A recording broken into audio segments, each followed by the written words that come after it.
शुरुआत कर लेते हैं दिल्ली और एनसीआर की। खास तौर पर बात की जाए, चाहे दिल्ली नोएडा के बॉर्डर पर स्थिति क्या है उसे आपको बता दें। किसानों द्वारा आज दिल्ली की ओर बुलाए गए विरोध मार्च के मद्देनजर गौतम बुद्ध नगर पुलिस ने यात्रियों के लिए ट्रैफिक एडवाइजरी जारी की है।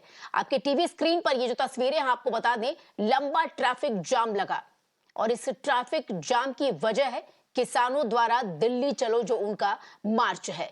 तो आप भी अगर आज सुबह अपने ऑफिस या फिर किसी और काम से निकल रहे होंगे तो इन चीजों का विशेष तौर पर ध्यान दें, क्योंकि ट्रैफिक डायवर्जन भी किया गया है।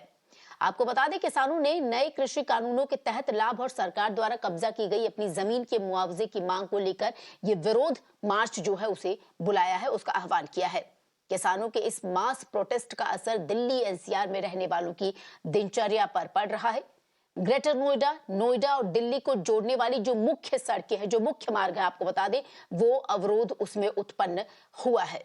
इसके साथ ही आपको बता दें, जो भारी गाड़ियां, खास तौर पर जो मालवाहक गाड़ियां यानी गुड्स व्हीकल हैं, उन्हें यमुना एक्सप्रेसवे से नोएडा, ग्रेटर नोएडा एक्सप्रेसवे के माध्यम से दिल्ली तक और परी चौक के माध्यम से सिरसा से सूरजपुर तक जाने वाले मार्गों पर रोका जा रहा है।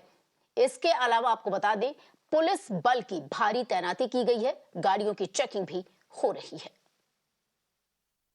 बैरिकेडिंग लगी हुई है, वहां अर्धसैनिक फोर्स खड़े हुए हैं। जो हमने कल ऐलान किया कि हमारा जत्था पैदल जो भी जरूरी वस्तुएं हैं वो लेकर क्रॉस करेगा, हरियाणा में दिल्ली की ओर कूच करेगा, और जो भी हमारी जरूरतें हैं वो हमने हरियाणा की जनता के ऊपर छोड़ दी। हमें खुली जनता सेवा करेगी, ऐसी हमें आशा है।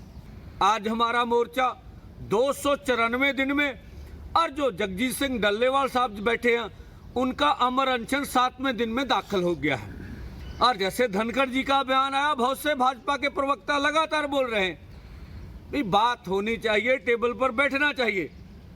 18 लगभग फरवरी से बातचीत केंद्र ने तोड़ी है, केंद्र भागा है, हम नहीं भागे, हमारे दरवाजे खुले हैं। कुछ किसान संगठन हैं जो कि जिन्होंने दिल्ली कूच का ऐलान किया है, और अभी जैसा कि आप जानते हैं पार्लियामेंट सेशन इन प्लेस है, तो फ़िलहाल उन्हें नई दिल्ली में एंटर करने की परमिशन नहीं दी गई है इस प्रोटेस्ट के लिए। तो इसी के लिए हमने भी अपनी तरफ से पुख्ता इंतज़ाम किए हैं। हमारी कोशिश यही रहेगी कि किसी भी तरह से दिल्ली में लॉ एंड ऑर्डर डिस्टर्ब ना हो। इसके लिए हम लोगों ने पहले से ही नोएडा पुलिस के साथ भी एडवांस लाइजन रखा है, उनसे कंटिन्यूसली हम लोग इन्फॉर्मेशन शेयरिंग कर रहे हैं और उनके साथ अच्छा कोऑर्डिनेशन है। उसके अलावा ट्रैफिक पुलिस बोथ दिल्ली और नोएडा, इनके साथ भी हमारा मिनट टू मिनट कोऑर्डिनेशन चल रहा है। और हमारे दो सहयोगी आपको बता दें, मोहित हमारे साथ चिल्ला बॉर्डर से जुड़ रहे हैं, साथ ही साथ हमारी सहयोगी कृतिका जो है वो महामाया फ्लाईओवर से इस वक्त हमारे साथ जुड़ रही हैं। लगातार सुबह से ही हम आपको ग्राउंड रियलिटी जो है वो चेक करके लगातार दिखा रहे हैं कि किस तरीके से आप बच सकते हैं, किन मार्गों का आप इस्तेमाल न करें। आप दोनों हमारे साथ बड़े। सबसे पहले रुक कर लेते हैं मोहित का। मोहित, आपसे जानना चाहेंगे कि बॉर्डर की स्थिति फिलहाल क्या है, ट्रैफिक मूवमेंट की बात की जाए तो वो कैसी चल रही है, और खास तौर पर क्या ये जो किसान है इन्हें रोका जाएगा वहीं पे, या फिर ये दिल्ली की तरफ प्रस्थान करते रहेंगे, अग्रसर होते रहेंगे?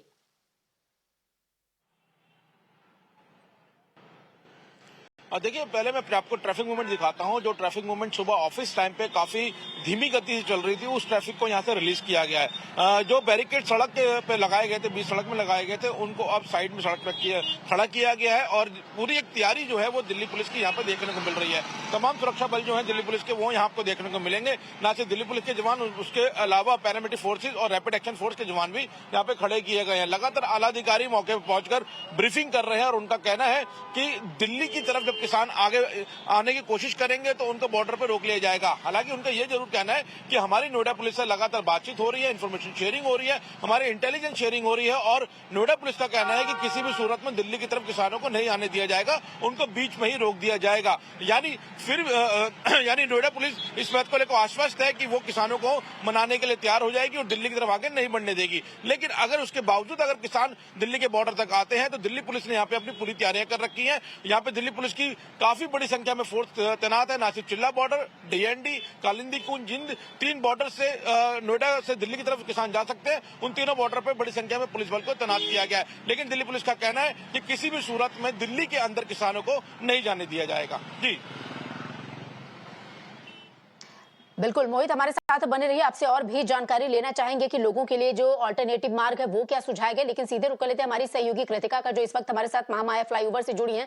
कृतिका, सुबह से जो रिपोर्ट्स आप लोगों ने हमें भेजी है, निश्चित तौर पर महामाया जो फ्लाईओवर है उसकी जो दशा थी वो बद से बदतर थी। ट्रैफिक जाम लंबा लगा हुआ था। फिलहाल दोपहर के 12 बज चुके हैं। स्थिति जस की तस है या परिवर्तित हुई है?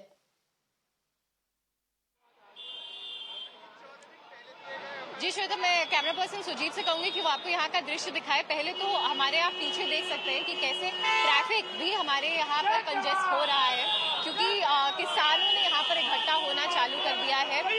परिषद यहाँ पहुंच चुका है, भारतीय किसान यूनियन के मेंबर्स और किसान यहाँ पर मौजूद है। और आप देख रहे होंगे कि अभी क्योंकि किसान यूनियन भी यहाँ पर है और ट्रैफिक का भी मूवमेंट रोका नहीं गया है, इसलिए कंजेशन पॉइंट्स और चौक पॉइंट्स बनने लगातार यहाँ पर चालू हो रहे। ट्रैफिक पुलिस चाह रही है कि जनरल मूवमेंट जो है वो रोका ना जाए, पर क्योंकि यहाँ पर अभी किसानों की बड़ी संख्या में अब एकत्रित हो गए हैं, इसलिए हम ये देख रहे हैं कि सारे यहाँ पर ट्रैफिक पॉइंट्स अभी फिलहाल के लिए तो फेल हो रहे हैं और मैसिव कंजेशन हमें देखने को मिल रहा है। ध्यान रखिएगा कि रूट्स, ऑल्टरनेटिव रूट्स भी बताए गए थे, पर यहाँ का भी जो ऑल्टरनेटिव रूट है वो आगे जाकर के टी पॉइंट पर आता है। इस वजह से यहाँ पर बहुत जो है ट्रैफिक कंजेशन की स्थिति अभी काफी खराब हो रही है। सुबह में हमने देखा था कि आधे घंटे पहले तक स्थिति सही थी, गाड़ियां आ जा रही थी, पर जैसे जैसे और किसान यहाँ पर इकट्ठा हो रहे हैं वैसे वैसे हम देख रहे हैं कि यातायात की दिक्कत बढ़ती चली जा रही है। हमारे साथ और किसान भी है, हम उनसे जानना चाहेंगे कि आखिर उनके मुद्दे है क्या, वो यहाँ पर असेंबल क्यों होते हैं। सर, क्या आपके मुद्दे हैं जिसकी वजह से आज आप यहाँ पर महामाया पर फ्लाईओवर पर प्रोटेस्ट कर रहे हैं? मैम, ये हम पहली बार नहीं है जब हमने महामाया फ्लाईओवर पर आए। हम पहले भी आए थे, तो जब हमें सरकार की तरफ से आश्वासन दिया गया था कि आपके लिए एक हाई पावर कमेटी बना दी जाएगी जिसमें डीएम साहब और सरकार के कुछ मुनिंदे मौजूद थे। उसके बाद मैम हमें 3 महीने का टाइम दिया। फिर हमने डीएम साहब के पास जाके उनका घेराव किया और पूछा उसको, आप रिपोर्ट को सार्वजनिक करो और हमें बताइए कि हमारे लिए क्या फायदे करें। मैम, उसमें हमारे सिर्फ कुछ मुद्दे माने थे और जो मेन मुद्दा है हमारा 10% का, वो हमारा माना नहीं गया। तो उसके लिए मैम हम लास्ट, जब हमारे पास कोई ऑप्शन नहीं आया, जब हम आके रोड पे विरोध कर रहे हैं, वरना हम शांतिपूर्वक ग्रेटर नोएडा अथॉरिटी पर कई दिनों से बैठे थे। फिर उसके बाद 2 दिन से हम यमुना अथॉरिटी पे बैठे हैं। तकरीबन 4 से 5 साल तक मैम हम रोज नोएडा अथॉरिटी पर 50-50, 60-60 दिन बैठ। हमें ये बताइए कि अभी जब आपका main demand Noida authority, greater Noida authority के अगेंस्ट पर है, तो दिल्ली चलो मार्च का फैसला क्यों किया लिया गया? मैम, दिल्ली चलो मार्च का फैसला इसलिए लिया गया है क्योंकि मैम हमने 2-2, 3-3 महीने शांतिपूर्वक Noida authority, greater Noida authority पर 2-2 साल तक बैठ के भी देख लिया, कोई हमारी सुनवाई नहीं करता है। मैम, हमारा यहाँ पे आने का एक मुद्दा यही है कि सरकार तक हमारी बात पहुंचे, क्योंकि मैम हमारी जो जमीन है, वो जमीन का जो मुआवजा होता है वो 100% नोएडा अथॉरिटी देती है, फिर 10% उसको जो है जमा कर लेती है अपने पास हमारे रिहेबिलिटेशन के लिए।